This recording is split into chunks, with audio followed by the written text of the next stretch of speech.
दोस्तों ठंडियाँ शुरू हो चुकी हैं और मैंने बनाया विंटर स्पेशल गोंद के और मेथी के ड्राई फ्रूट वाले लड्डू जो हमारे बॉडी को गर्माहट देते हैं ठंडी में और कमर दर्द वगैरह में हेल्प करते हैं। बॉडी पेन नहीं होता है, इनको ठंडियों में अच्छे होते हैं। तो इसके लिए मैंने मेथी को ड्राई रोस्ट किया सबसे पहले, फिर ड्राई फ्रूट को थोड़े से धीरे धीरे करके घी में फ्राई किया है।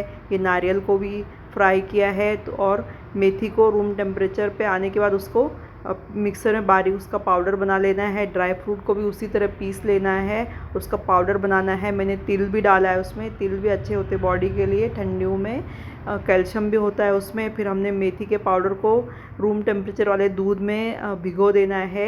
1 कप से ज़्यादा दूध था वो, और उसको छोड़ देना है 4 से 6 घंटे के लिए, और दूध एब्जॉर्ब कर लेता है मेथी और फूक जाता है तो उसका कड़वाहटपन कम हो जाता है।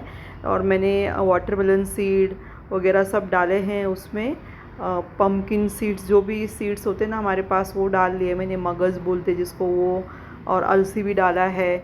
फिर मैंने सबको पीसने के बाद ये मैं सूजी 1 कप रोस्ट कर रही हूँ, और ये मेथी को भी फ्राई कर रही थी। मेथी को भी मैंने जो पाउडर था उसका जो फूक गया था उसको थोड़े से घी में उसको फ्राई कर लेना है ताकि उसका कड़वाहटपन चला जाए और मेथी में जो कच्चापन है दूध का वो भी निकल जाए। फिर मैंने सूजी और फिर थोड़ी देर बाद उसको अलग निकालने के बाद उसी पैन में घी डाल के उसमें आटा भूना 2 कप, फिर बेसन भूना। सब ब्राउन होने के बाद तीनों मिक्सचर को एक परात में निकाल लिया, और फिर बाद में हम इन सब चीज़ों को जो भी हमने फ्राई किया है वो एक बड़े से बर्तन में डालना है। ये रहा मेथी, और पहले हमने सब आटा डाला, फिर मेथी डाला, और ये ड्राई फ्रूट का मिक्सचर है।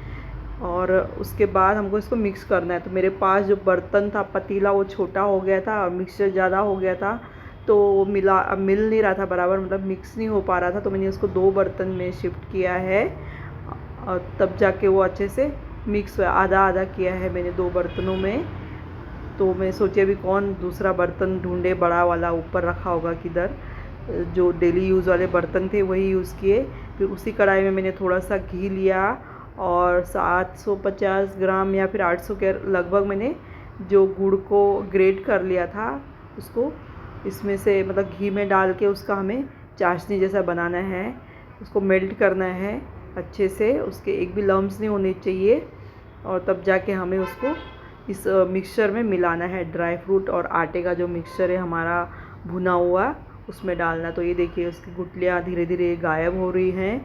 तो ये हाफ पतीला है तो इसको मैंने 2 भागों में डालूँगी। तो हाफ मैंने अभी डाला है और हाफ में बाद में डालूँगी। तो जितना इसमें डाला है उसको मिक्स करके उसके लड्डू बांध लूँगी। फटाफट इसको मिक्स किया, और वो आधा जो गुड़ की चाशनी है उसको उसी कढ़ाई में रहने दिया ताकि बाद में उसको गर्म करके जो दूसरा हमारे पतीले में मिक्सचर है उसमें डाल सकूं। तो ये देखिए लड्डू बन गए मस्त, अलसी के बीज भी दिख रहे थोड़े से। पहले मैंने छोटे साइज़ के बनाए, फिर मैंने सोचा कौन बनाएगा इतने सारे, तो धीरे अकेली थी तो फटाफट बड़े बड़े बना लिए। और फिर ये एक परात बन गया था एक पतीले का, फिर ये इतना सा बचा हुआ था। तो फिर मैंने वो मिक्सचर को एकदम, ये तो जम गया था, लाइटर लगा के गैस मतलब गरम कर रही थी उसको, और उसका चाशनी एकदम पिघल के फिर मैंने उसको उसमें मिक्स किया है। तो अगर मैं पहले ही डाल देती तो ठंडा, दोनों ही ठंडा हो जाता, दोनों ही नहीं बन पाता, फिर मुझे वो पतीले को ही गर्म करना पड़ता। तो ये देखिए कैसे मेल्ट हो रहा है धीरे धीरे। बस इसको भूनने में ही जो टाइम लगता है, लड्डू तो बन जाते हैं, थोड़ा मेहनत लगती है, पर खाने के जब बन जाते हैं ना तो वो एकदम फटाफट ख़त्म हो जाते हैं। बड़े बड़े फटाफट ख़त्म हो जाते हैं, 10-15 दिन भी नहीं चलेंगे। देखिए कितने सुंदर बिस्किट कलर के ब्राउन सॉफ्ट लड्डू बने हैं, और स्वाद तो क्या ही कहना। एक खाएंगे ना आप मन नहीं भरेगा, लेकिन फिर भी पेट तो ज़रूर भरता है। बहुत ही हेल्दी होते हैं, फिलिंग होते हैं।